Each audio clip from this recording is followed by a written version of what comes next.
오늘은 예배 순서 요소와 순서의 의미라는 제목으로 함께 공부를 해보도록 하겠습니다. 이 예배 요소와 순서, 예배를 구성하는 요소와 그 순서는 우리가 만들어낸 것도 아니고 어느 날 갑자기 하늘에서 뚝 떨어진 것도 아닙니다. 성경에 따른 것이고요. 성령님께서 인도하시는 교회 역사 가운데서 성령님께서 개입하시고 인도해 주셔서 형성되어 온 것입니다.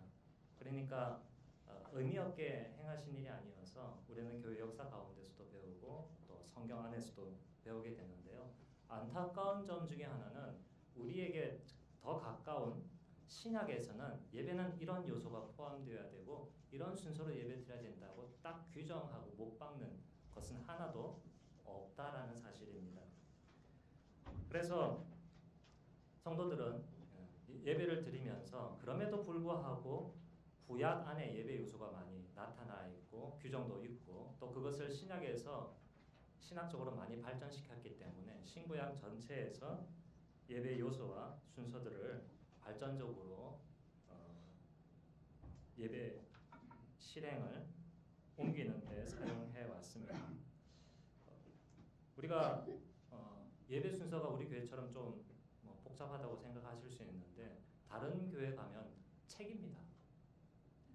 책 거의 한 8페이지, 10페이지 이렇게 되는 교회도 있고요. 어떤 교회는 책 2권을 들고 예배드리는 교회도 있는데 어떻게 보면 우리는 한 중간쯤 됩니다.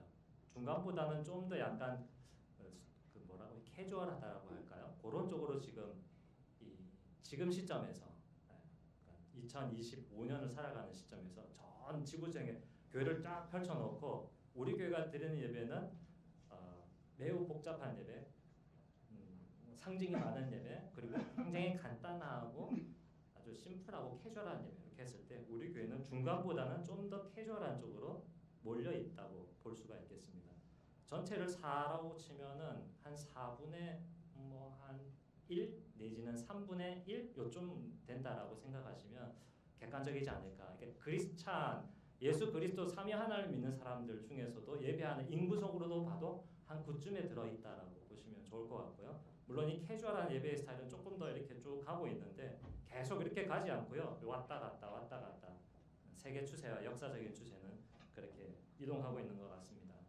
윌로우 크릭 교회라고 굉장히 유명한 미국 교회이고요. 그 교회 예배를 한국에서 1900년대 후반부터 2000년대 초반부터 많이 도입을 해가지고 예배를 드리고 있는데 앞에 30분 동안 청바지 입고 저번에 자주 제가 표현을 드렸는데 기타 치고 수영 기르고 문신한 사람들이 나오고 그렇게 30분 쫙 찬양하고 그것도 회중이 찬양하는 것보다 콘서트 형식입니다. 앞에서 찬양하면 사람들이 막 듣고 가만히 앉아서 물론 따라 부르기도 하지만 곡이 그렇게 쉽거나 다 아는 곡을 아닌 것을 30분 동안 이렇게 하거든요. 그래도 다 은혜 받습니다. 그리고 나면 이제 이런 옷이 아니라 그 카우보이들이 입는 티셔츠 같은 거요. 남방 그 안에 티셔츠 쫙 입고 청바지에다가 카우보이 그 장화 같은 거 딱 신고 나와가지고 여기 무선 마이크 들고 이렇게 막 왔다 갔다 하면서 그리고 예배가 끝입니다. 30분 쫙 하고 30분 막 하고 그리고 설교하고 끝. 그 끝할 때 그냥 안 끝나죠. 또 이제 하고 막 찬양 10분 정도 하고 그렇게 예배가 한 1시간 15분 평균적인 것들은 이제 그렇게 그거 하면 좋지 않겠는가 생각할 수가 있겠습니다. 그런데 교회에 그리고 또 목사에게 하나님께서는 하나님 은혜를 사모하고 하나님과 교제할 수 있도록 예배의 모든 부분에 관여하고 하나님 원하시는 예배를 드리도록 사명을 맡겨주셨습니다. 균형이 필요하다는 거죠. 제가 예전에 좋아했는데 요즘 별로 안 좋아합니다만 영국의 그 프리미어 리그 토트넘이라는 구단이 있는데요. 이 구단이 요즘 축구 많이 치고 있는데 축구 잘할 때 보면 공격만 잘하지 않습니다. 미키 판더벤하고 로메로라고는 훌륭한 수비수가 뒤에 있고 또 비카리오라고 하는 굉장히 훌륭한 또 골키퍼가 있어가지고 이 사람들이 수비 2명만 있고 그 수비를 너무 잘하니까 중간에 미드필더도 다 위로 올라가는 겁니다. 중간에 저쪽 영역으로 다 넘어가서 공격에 몰입을 할 수가 있죠. 숫자는 적지만 그러나 능력이 되기 때문에 수비와 공격의 밸런스가 맞기 때문에 옛날에는 프리미어리그 1등도 몇 줄 동안 하고 그랬었거든요. 그래서 밸런스가 그렇게 축구도 맞아야 되듯이 예배 가운데서도 밸런스가 있어야 된다. 그것이 성경에도 있고 또 교회 역사 가운데서도 나타나기 때문에 오늘은 그 예배의 요소와 순서라고 말씀드렸지만 사실은 예배의 밸런스가 왜 중요한가 그런 내용이라고 보시면 되겠습니다. 예배의 순서와 요소가 별거 아닌 것 같다. 작은 물방울 같다. 미미한 점과 같다. 그렇게 보일 수도 있겠지만 그러나 이것이 하나하나 모여서 이것이 시간의 흐름 속에서 우리가 거기에 녹아들 때 참 신기하죠. 비 한 방울 떨어졌는데 그게 모여서 강이 되고 바다가 되지 않습니까? 그리고 지구와 생명을 살리듯이 우리의 영혼과 우리의 삶을 살리는 거대한 생명은 젖줄이 되고 또 큰 바다가 되는 것이어서요. 예배의 순서와 요소, 즉 예배의 밸런스는 굉장히 중요한 의미가 있습니다. 이 예배의 요소들을 배열하는 방식에 따라서 예배가 어떤 모습으로 달라져 왔는지 예배의 역사는 제가 다음번에 말씀드릴 텐데요. 오늘 개략적으로만 말씀드리려고 합니다. 그래서 이게 있어야 어느 정도 뒤에 나오는 그런 공부들이 여러분들에게 좀 더 적용이 될 것 같아서요. 이 순서를 마련했습니다. 예배 순서와 요소 기원을 쭉 찾아가 보면요. 2세기서부터 순교자 유스티니수라는 사람이 제1변증서라는 책 안에 예배의 요소들을 포함시켰습니다. 그렇게 주 2세기부터 초대교회 때 예배드렸던 모습이 나오게 되는데요. 거기는 성도들의 기도, 평화의 입맞춤, 봉헌, 찬송, 성찬기도 이런 내용들이 들어있습니다. 성경 봉독, 설교, 목회기도, 봉헌, 성찬기도, 성찬, 구제헌금에 대한 언급과 설명이 나와 있습니다. 지금 우리가 하고 있는 것과 별반 다르지 않죠. 예전의 것들을 우리가 잘 해석해서 또 발전시켜서 하고 있습니다. 2세기에 이미 지금의 예배와 같은 구조와 골격이 자리 잡았다라고 보시면 되겠습니다. 중요한 것은 뭐냐면 우리가 드리는 예배와 초대교회 주후 2세기 때 있었던 그런 교회 초창기 예배 사이에는 뭐가 있다? 역사적인 연속성이 있다라는 것. 우리는 21세기를 살아가지만 주 2세기부터 예수님 돌아가시고 사도들과 그 이후에 속사도들이 나오고 세워졌던 교회들이 드렸던 예배와 우리의 예배 사이에는 역사적인 연속성이 있다라는 것입니다. 물론 세부적인 요소와 순서의 차이가 있고 그리고 교파별로 순서가 다르기도 하지만 기본적으로는 역사적인 연속성을 가지고서 예배를 드리고 있습니다. 이것이 역사적인 뿐만 아니라요. 시간의 어떤 그 종적 위아래로 볼 수도 있겠지만 수평적으로, 지역적으로도 볼 수가 있겠습니다. 여기 이제 내용을 보시면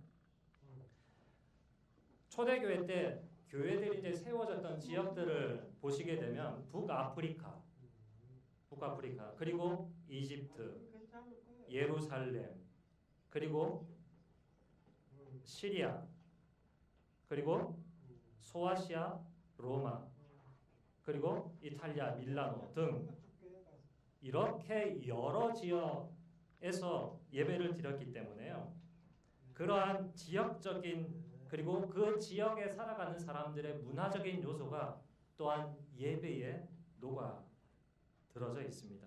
그래서 우리가 예배를 제대로 이해하려면 예배의 전통, 역사적인 연속성뿐만 아니라 현재의 모습도 그리고 어떤 지역에서 우리가 어떤 문화 속에서 살아가는지를 함께 생각할 때 예배가 제대로 된 목적을 성취할 수 있다는 겁니다. 물론 예배의 주인은 하나님이시지만 예배드리는 사람들의 문화적인 감성이 예배드리는 하나님께 어떻게 신앙을 고백할지가 또한 그것도 매우 중요한 요소이기 때문에 그렇습니다.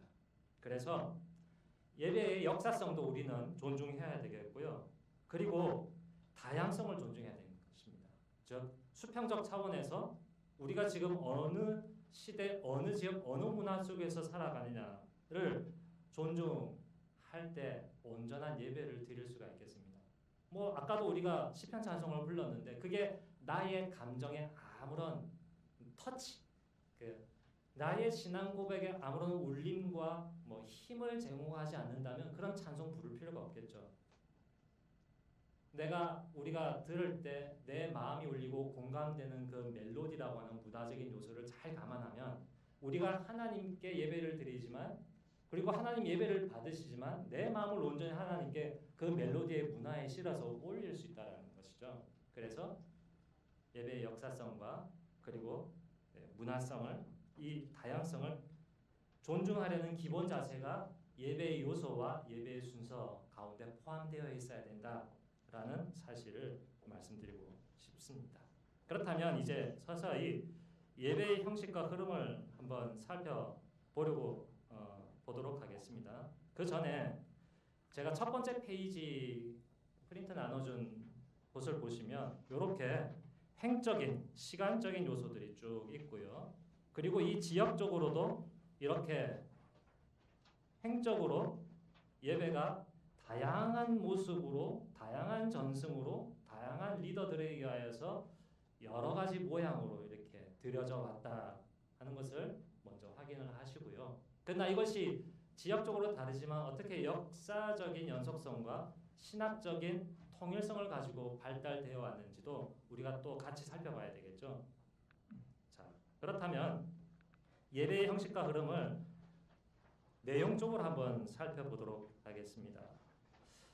우리가 예배를 어떻게 드렸는지를 쭉 보면 두 가지 기본 요소가 있습니다. 하나는 성례고요. 또 하나는 말씀 선포입니다. 그것이 어떤 교파이든지 어느 시대이든지 가장 중요한 예배의 두 기둥을 유지해 왔는데 요즘 그게 좀 아까 초입에 말씀드렸다시피 약간 흐릿해지고 있어서 예배가 좀 위기일 수도 있겠는데요. 먼저 예배 요소와 순서 가운데 제일 처음 생각해 볼 것은 바로 앞에 보시다시피 예배의 시작입니다. 예배의 예전을 우리가 생각하면서 다 살펴볼 수는 없으니까 로마 카톨릭 1570년 이전에 그리고 1526년에 루터라고 하는 종교개혁자가 했던 예배의 모습 그리고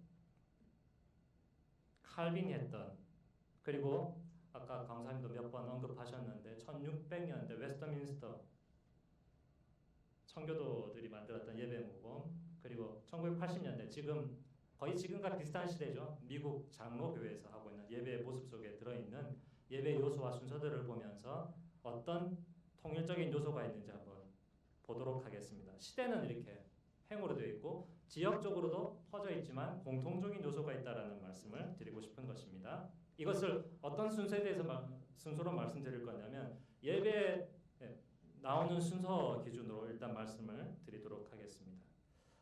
첫 번째는 시작입니다. 보시면 임내송이 있죠.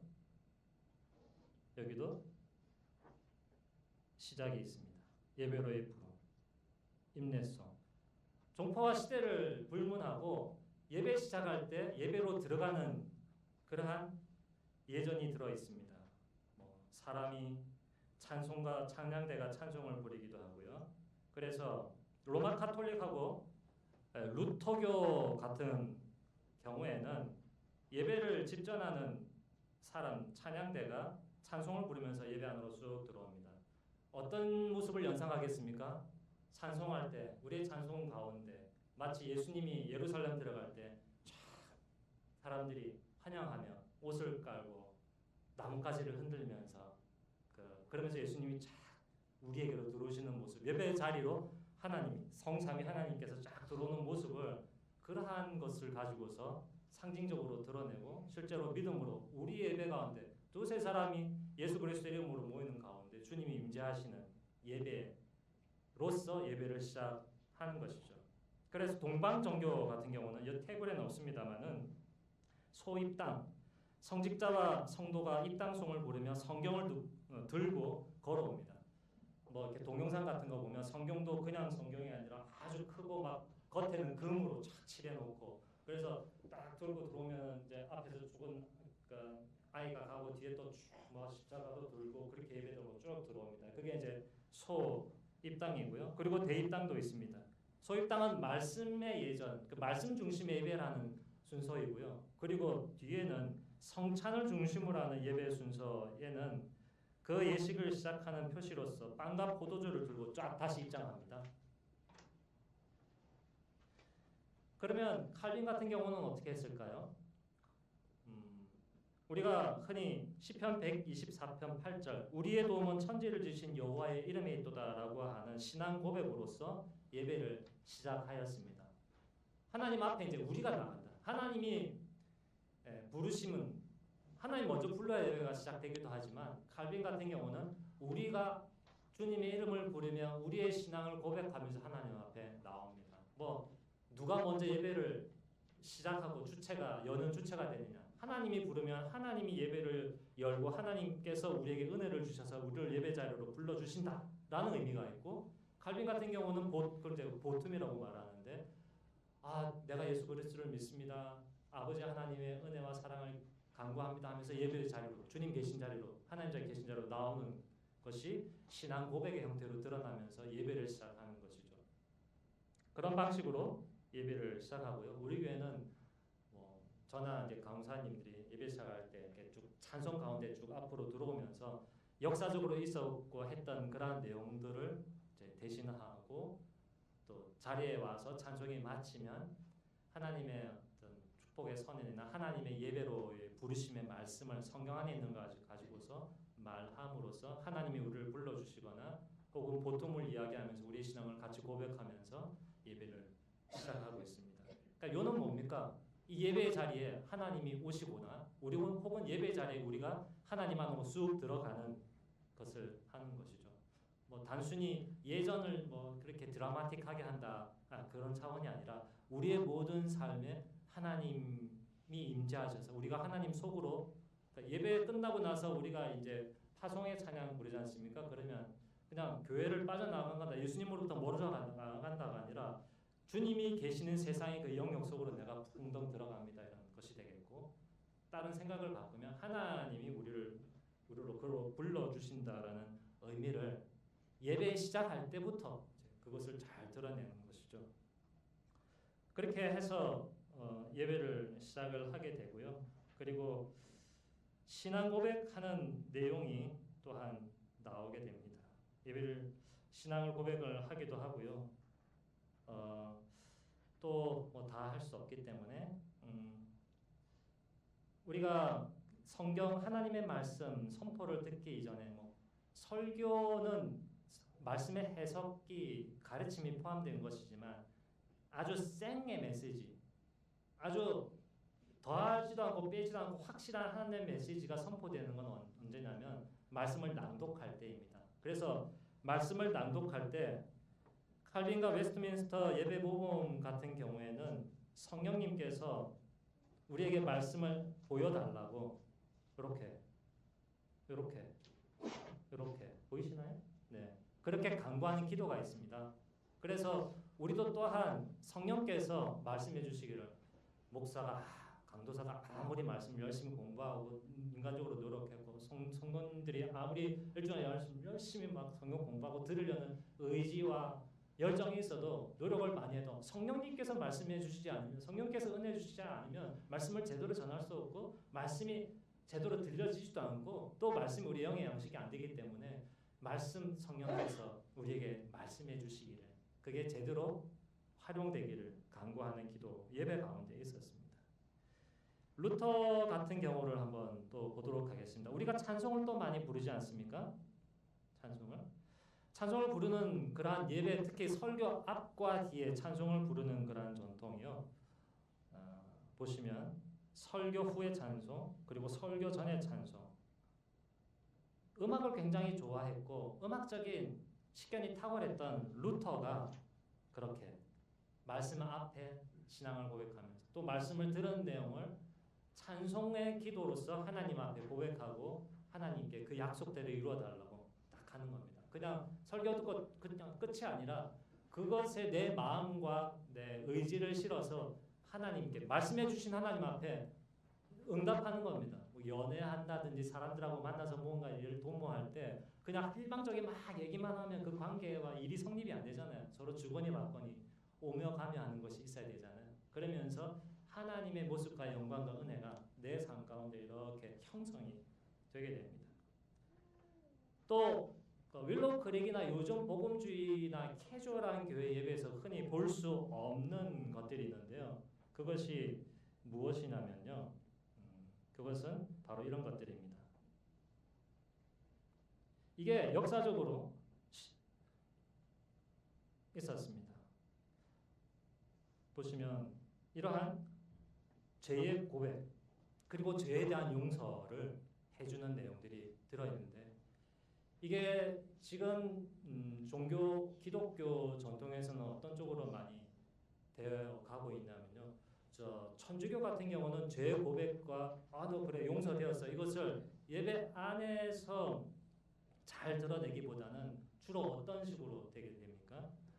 칠성대 쪽으로 빠져가지고 사제와 성도가 따로 만나서 그걸 뭐라고 하죠? 조그마한 방에서 그걸 뭐라고 합니까? 고해성사하죠. 그래서 이걸 개인적으로 얘기하고 그리고 그 얘기를 들어보고 어떻게 용서를 받을 수 있는지 그렇게 하는 쪽으로 예배 바깥에서 들어가게 되는 것이고요. 또 이것은 또 다른 방식으로 영적인 어떤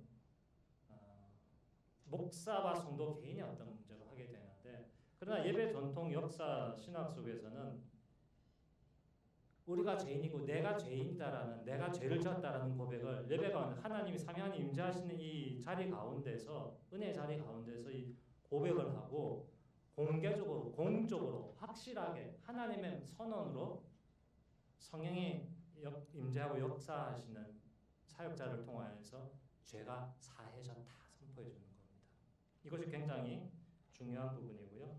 그리고 연관해서 우리의 죄를 하나님 앞에 이제 아뢰기 위해서는 뭔가가 있어야 될 거 아닙니까? 내가 무엇을 기준으로 해서 죄를 지었는지 그런 것들은 이러한 십계명을 낭송을 하고 그것에 비추어서 막 하게 되는데 사실 성경 안에 보면 우리의 죄를 밝히는 내용들이 많이 있거든요. 십계명 안에만 딱 하지 않고 그래서 여러 가지 요소로 하기 위해서 성경에 있는 여러 가지 말씀을 사용할 수가 있고 우리 교회가 이제 그렇게 하는 경우이죠.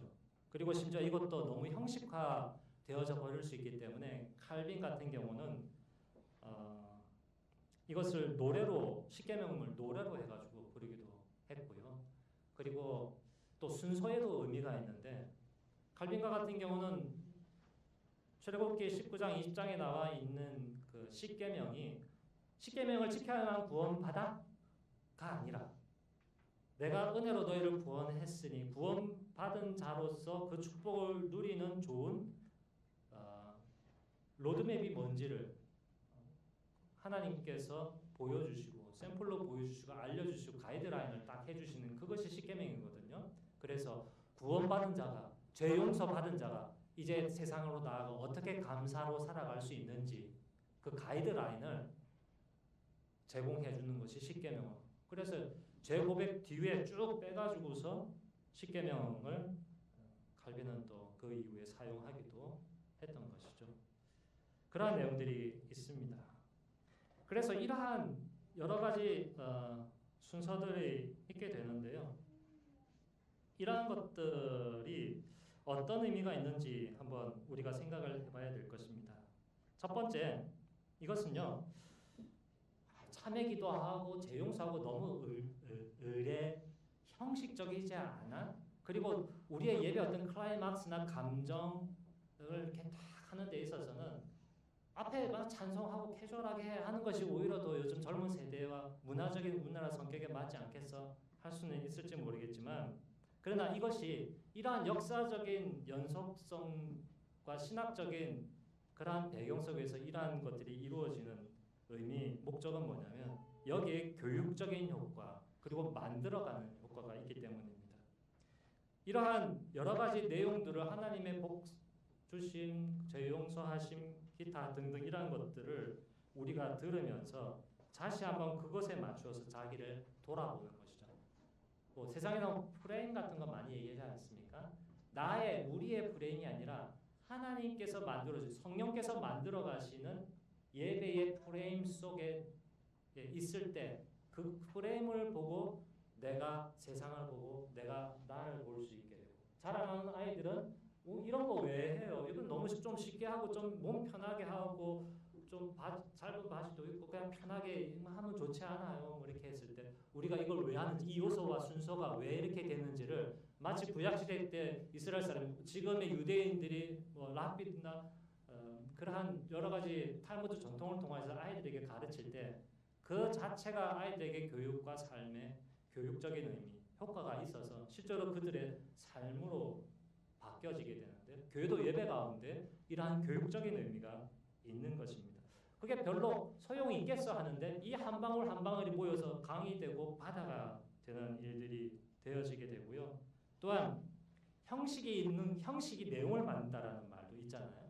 형식주의에 빠지면 안 되지만 의미 있는 형식 속에 그 틀에 나를 놓으면 생활도 아침에 뭐 몇 시에 자고 또 밤에 몇 시에 자고 운동은 어떻게 하고 밥은 어떻게 먹고 일은 어떻게 하고 어떻게 쉬고 이 틀이 잘 갖춰 있으면 사람이 그 속에서 생활이 건강하고 활기차고 성장하듯이 예배 가운데 의미 있고 좋은 형식과 상징의 모양 속에 우리가 딱 들어가 있으면 신기하게도 그 틀이 그 요소가 우리의 마음을 형성하고 우리의 영혼을 형성하고 우리의 삶의 길을 로드맵을 쫙 만들어줘서 내 마음의 길을 마음밭을 인생을 쭉 영광과 은혜로 믿음으로 나아가도록 만들어주고 어느샌가 내 몸이 요즘 뭐 이렇게 헬스클럽 하는 말로 바꾸면 몸짱 영적인 몸짱 인생의 어떤 그 성숙함이 잘 갖춰지게 되는 것들이죠.